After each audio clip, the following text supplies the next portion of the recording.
Who is Kangana Ranaut? इस प्रकार से उनका पाश्चात्य भरा जीवन रहा, उस आधार पे कह रहे हैं क्या? वो कौन है?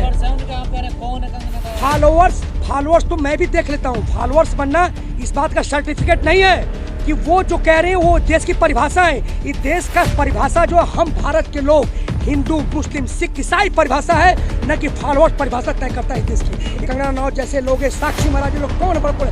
हमें तो कहा था, आंदोलनजीवी कहा था, हमें खालिस्तानी कहा था, माओवादी कहा था, पाकिस्तानी प्रो कहा था, चाइनीज प्रो कहा, जिहादी किया था, हमें भारत टुकड़े गैंग कहा था। क्या हुआ? सब खत्म। आज क्या हुआ? हमें सम्मान के साथ किसी का गुरु टूटा है, भारत आजाद। कौन आजाद हुआ? आजाद हुए कार्यपालिका, विधायिका, न्यायपालिका। कहना चाहता हूँ असली उसकी माँ कौन है? हम बच्चों को मार रहे हैं। कंगना ने अब तो आशीर्वाद ले लिया है योगी साहब से, और श्री कृष्ण भगवान के दर्शन करके भी बड़ी खुशी है, और कहती हैं कि यही दर्शन करा पाएंगे और कोई है नहीं। जय हिंद। मैं Manidev Chaturvedi, retired BSF Banaras Ghazipur border से। कंगना रनौत जो आशीर्वाद लिया है, जिस प्रकार से इस देश में तोड़ने का जो आशीर्वाद लिया है, जिस प्रकार से भगवा लहराने का आशीर्वाद पहले भी लिया था, वो टूट चुका है। मैं कहना चाहता हूँ कि जब गीदड़ की मौत आती है तो शहर की तरफ भागता है। आज वही जिस किसी ने भी अगर इस जो गीदड़ था वो शहर की तरफ भागने, यानी किसानों की तरफ, इस देश के दस्तकारों की तरफ, पत्रकारों की तरफ, मजदूरों की तरफ भागने का प्रयास किया, वो जमी दोज हो गया।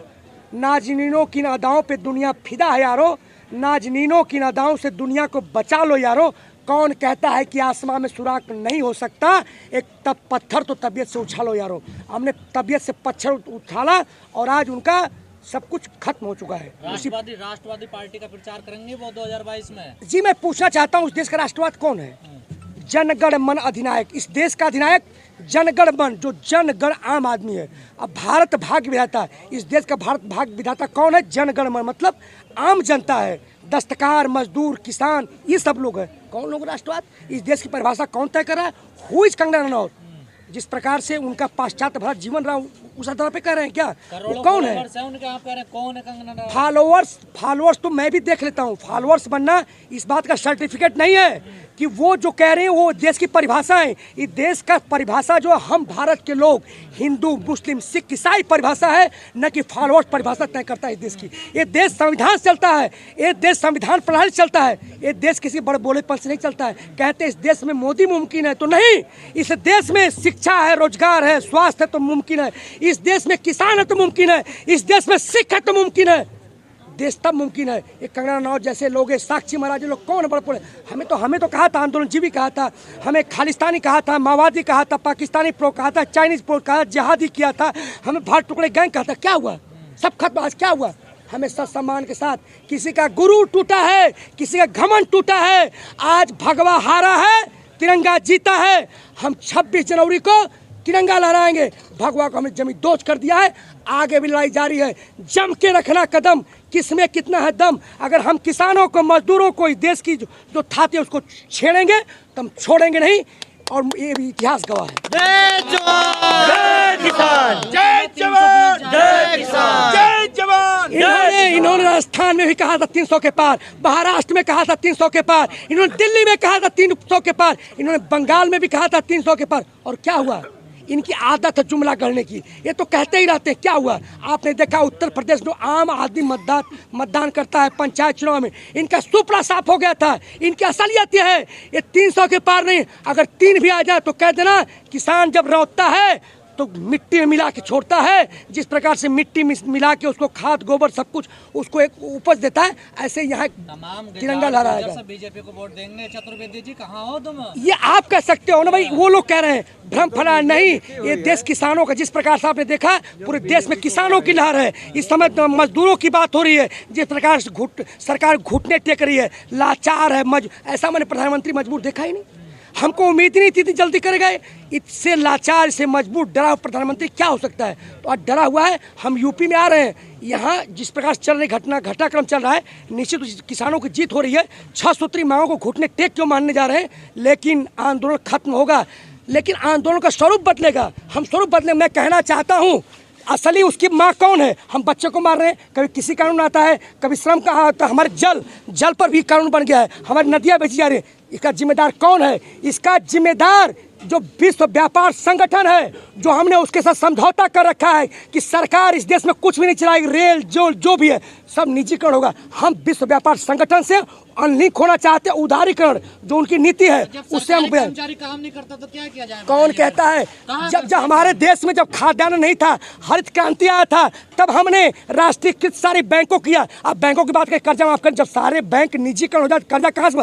तब हमारा अन्न जब खाने को नहीं था तो हमने सब चीज़ को राष्ट्रीयकृत किया, सब सरकारी किया और हमें उस समय खाने को गेहूँ पैदा हुआ। तो ये राष्ट्रीयकृत का कमाल है। आज बताइए हम रेल बना के उनको देना चलाने के लिए नहीं दोगे लगता है?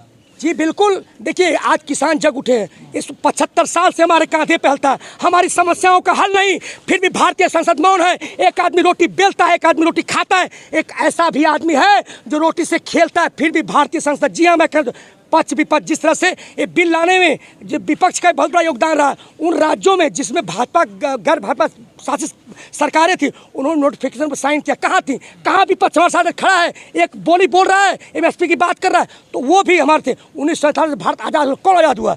आज़ाद हुए कार्यपालिका, विधायिका, न्यायपालिका, लेकिन आम जनता अभी भी सड़कों पर पड़ी हुई है, गिड़गिड़ा रही है। हम उसकी लड़ाई लड़ रहे हैं। इस जब तक विश्व व्यापार संगठन को अनलिंक नहीं करा देते हैं, जब तक उदारीकरण नीति को खत्म नहीं कर देते हैं, तब तक हम छोड़ेंगे नहीं। मैं सवाल करना चाहता हूं आपके जिम्मेदार चैनल के माध्यम से, क्या कृषि कानून बिल वापस होने से किसान आत्महत्या नहीं करेंगे? क्या देश की समस्या समाप्त हो जाएगी? एमएसपी मिलने से क्या किसानों की आय दुगनी हो जाएगी? क्या जो देश खुशहाल होगा? नहीं, इसके पीछे उसकी माँ बैठी हुई है।